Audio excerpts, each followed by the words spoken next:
सज्जनों, पशुत्वेपि नरायन्ते सम्यक्त्व व्यक्त चेतन। पंडित आशाधर जी सागार धर्मामृत जैसे महान ग्रंथ में एक छोटी सी प्रेरणा दे रहे हैं। आप लोक व्यवहार में देखते हैं कि जब कोई व्यक्ति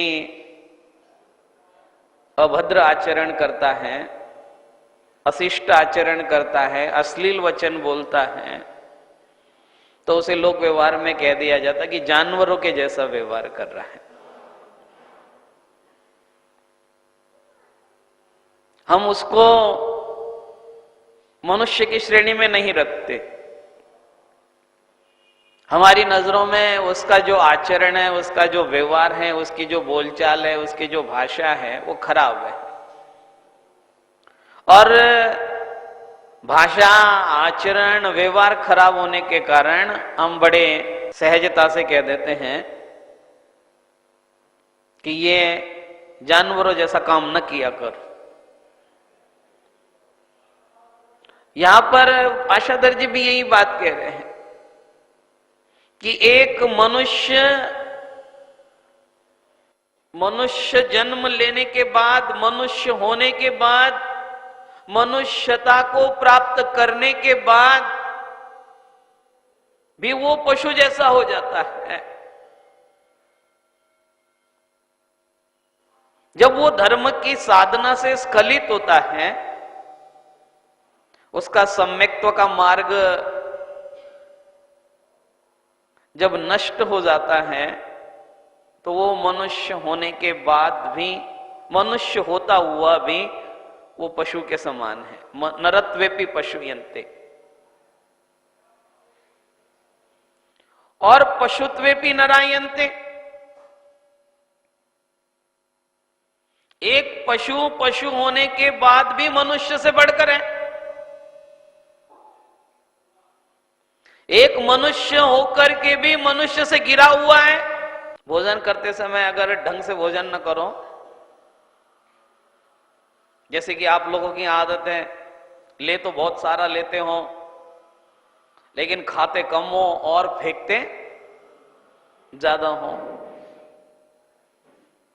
पशुओं को देखो, पशुओं को भोजन बहुत कम मिलता है। तुलना करो अपने में और पशुओं में तुलना करो। पशु को पशु कह देना बहुत आसान काम है, उसे जानवर कह देना, उसका उपहास करना बहुत आसान काम है। लेकिन अगर शिष्टाचार में देखें तो वो मनुष्य से कई गुना बेहतर बैठता है। मनुष्य को जो भोजन मिलता है, मनुष्य उस भोजन को नुकसान में पहुंचा रहा है। तिर्यंचों को जो छोटा सा भोजन, और आपके और उसके भोजन में तो जमीन आसमान का फर्क है। आपका भोजन तो स्वादिष्ट है और उसकी तो घास फूस है, लेकिन वो घास फूस भी जब खाता है तो बड़े संयम के साथ खाता है। उसकी कोशिशें होती हैं कि भोजन का अपव्यय न हो। जो भोजन उसे मिला है घास फूस के रूप में, उसको नुकसान न पहुंचे और वो उसके पूरे भोजन को ग्रहण करता है। उसके भोजन का जो स्थान होता है वो पूरा साफ कर देता है उसे। यही बात यहां पर आशाधर जी कहते हैं कि एक मनुष्य होने के बाद भी मनुष्य मनुष्य की तरह आचरण नहीं कर रहा है। उसका आचरण पशु से भी गया बीता है।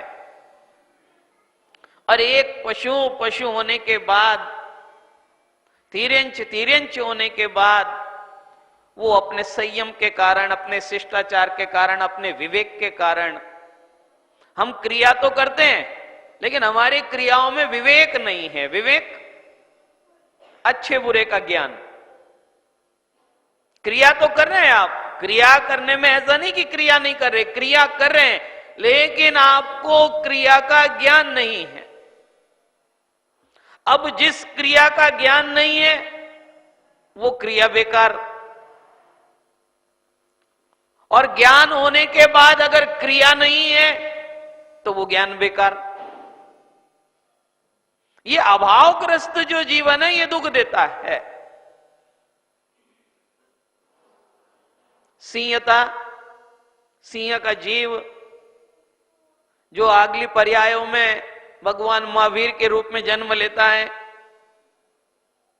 आप देखें उसके आचरण को, वो कितना क्रूर था, हिंसात्मक था। जीवों की हिंसा करना ही उसका काम था। लेकिन जब वो मुनिराजों के संबोधन को सुनता है तो मुनिराज का संबोधन सुन करके उसके जीवन में परिवर्तन आ गया। आपके जीवन में कितना आ रहा है, इसे आप भी गौर करें। आप भी थर्मामीटर लगाएं, अपना थर्मामीटर लगाएं और नापे, जांचे, परखे अपने को कि मुझ में कितना परिवर्तन आ रहा है। मंदिर क्यों आते हैं? कषायों को शांत करने के लिए। मंदिर आने के बाद कषाय शांत हो नहीं क्या? अगर नहीं हो रही है तो अपने से पूछो कि मुझे मंदिर जिसके लिए जाना था, जो मेरा उद्देश्य था, क्या मेरा वो उद्देश्य पूरा हो रहा है? पूजन क्यों की जाती है? कषायों को शांत करने के लिए। क्या पूजन करने के बाद कषाय शांत हो रही है, बढ़ रही है? अगर बढ़ रही है तो फिर सोचो अपने आप के बारे में कि ये मैं क्या कर रहा हूं, जो मैं क्रिया कर रहा हूं उस क्रिया का मुझे कुछ लाभ है या नहीं है। केवल सामग्री इधर से उधर करने का नाम पूजन थोड़ी है।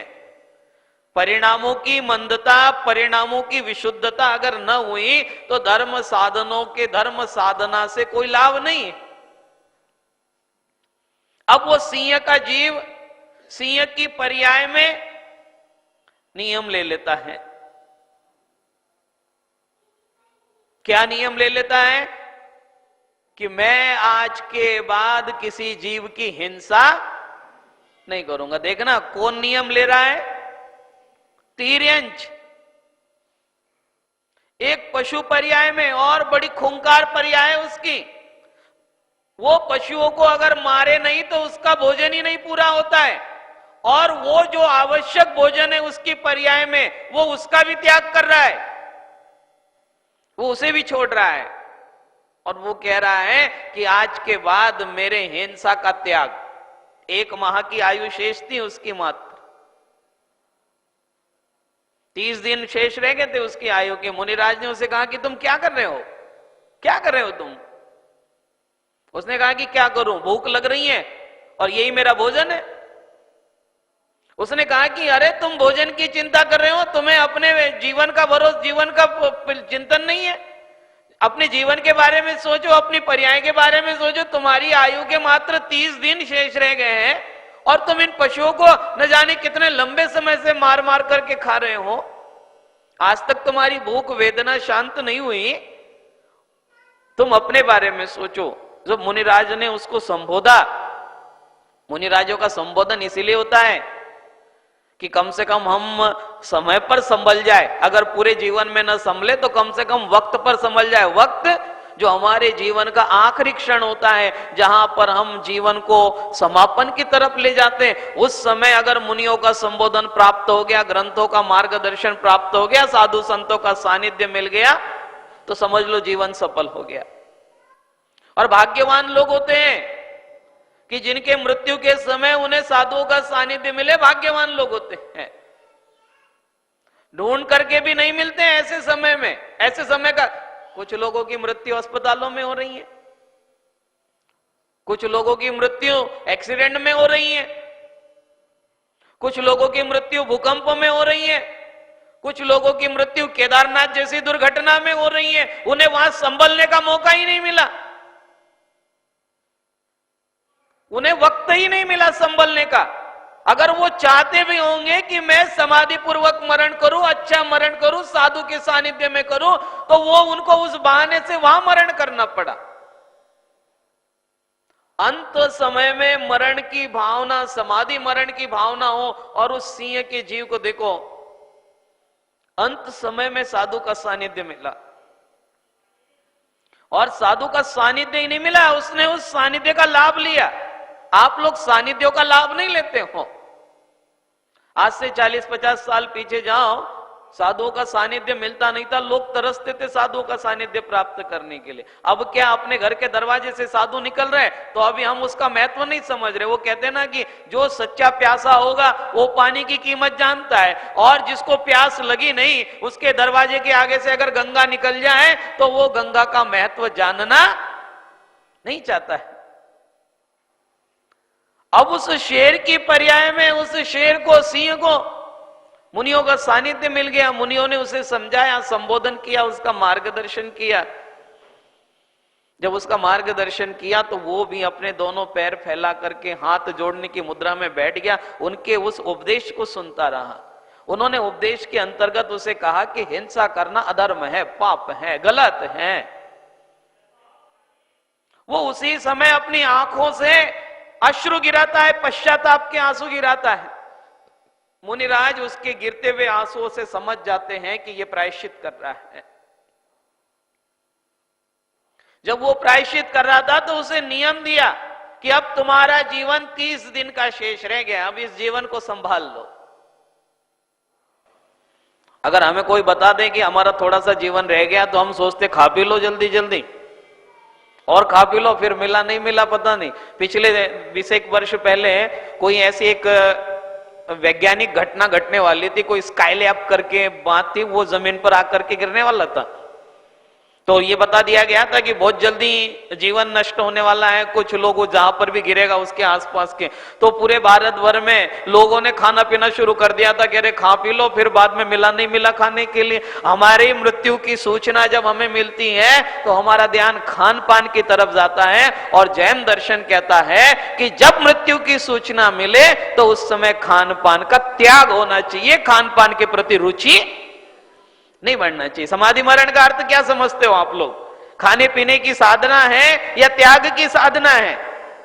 त्याग की साधना है। उस सिंह के जीव को जब पता लगा कि उसकी छोटी सी आयु शेष रह गई है, थोड़ी सी आयु शेष रह गई है, तो फिर उसने उस समय अन्न पानी का त्याग कर दिया।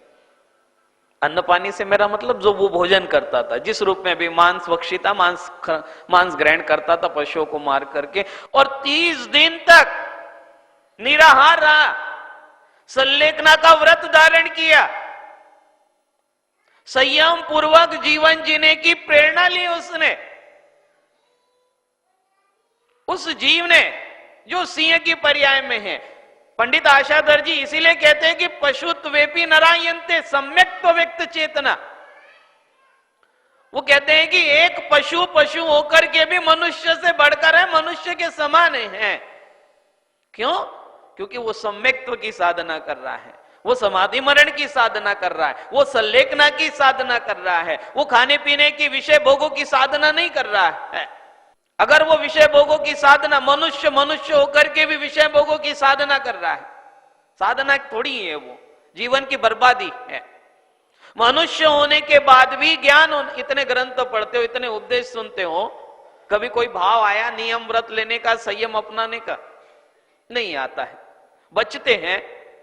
अगर किसी साधु के बारे में पता लग जाए कि ये साधु आहार भी नियम से देते हैं, तो वो आहार देने की तो बहुत दूर की बात है, उनका आहार देखने को भी नहीं जाएंगे, कह रहे कि ये पकड़ न ले। हम बचते हैं। और आप जो नियम त्याग व्रत संयम से बचने की कोशिश कर रहे हो, ये बुद्धिमत्ता नहीं है। त्याग से डरना नहीं है, त्याग से बचना नहीं है, त्याग को समझना है। हाँ, समझना जरूर है त्याग को।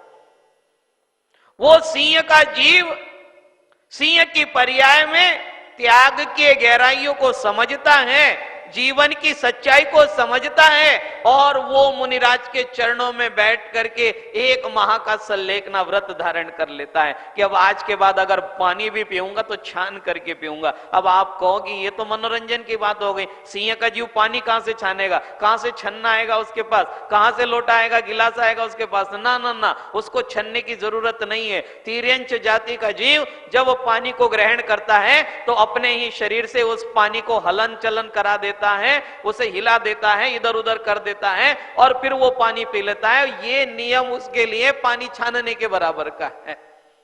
तो उस पर्याय में भी उसने नियम ले लिया कि मैं जल छान करके पीऊंगा। एक माह तक संयम की साधना करता रहा, संलेखना का व्रत लेकर के। वो ही तो जीव है कि अग्रिम पर्यायों में जाकर के भगवान महावीर का जीव बन जाता है। किसके कारण?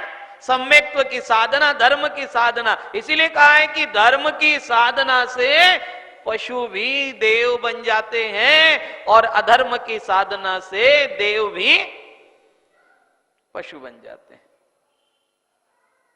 तो मित्रों, हमें जो मनुष्य पर्याय मिली है वो संयम की साधना, धर्म की आराधना करने के लिए मिली हुई है, जीवन खोने के लिए नहीं मिला हुआ है। ठीक है, खाना पीना आप लोगों ने बहुत महत्वपूर्ण मान करके रखा है।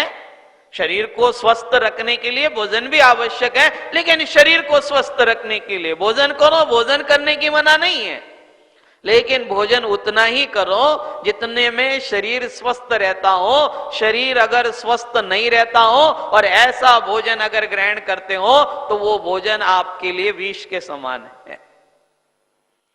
उसको भी भोजन आवश्यकता, सिंह को जब तक भोजन आवश्यकता भोजन किया, लेकिन अब जब उसे पता लग गया कि अगर पशु पर्याय में रह करके मनुष्य के समान अगर श्रेष्ठ आचरण करना है तो सम्यक्त्व की साधना करनी पड़ेगी, संलेखना की साधना करनी पड़ेगी, समाधि मरण की तरफ अग्रसर होना होगा। और इसीलिए उसने फिर समाधि मरण का मार्ग चुना। आत्म कल्याण का मार्ग वही है, और इसीलिए उन्होंने कहा पशुत्वेपि नरायन्ते, पशु होकर के भी मनुष्य के समान है। एक मनुष्य होकर के पशु के समान आचरण कर रहा है। अब आप विचार करो, दोनों में श्रेष्ठ कौन? एक पशु मनुष्य जैसा आचरण कर रहा है वो पशु श्रेष्ठ, या एक मनुष्य पशु जैसा आचरण कर रहा है वो मनुष्य श्रेष्ठ? आप विचार करना, आप बुद्धिमान हो, स्वयं बुद्धिमान हो। वो मनुष्य जो मनुष्य होकर के भी पशु जैसा आचरण कर रहा है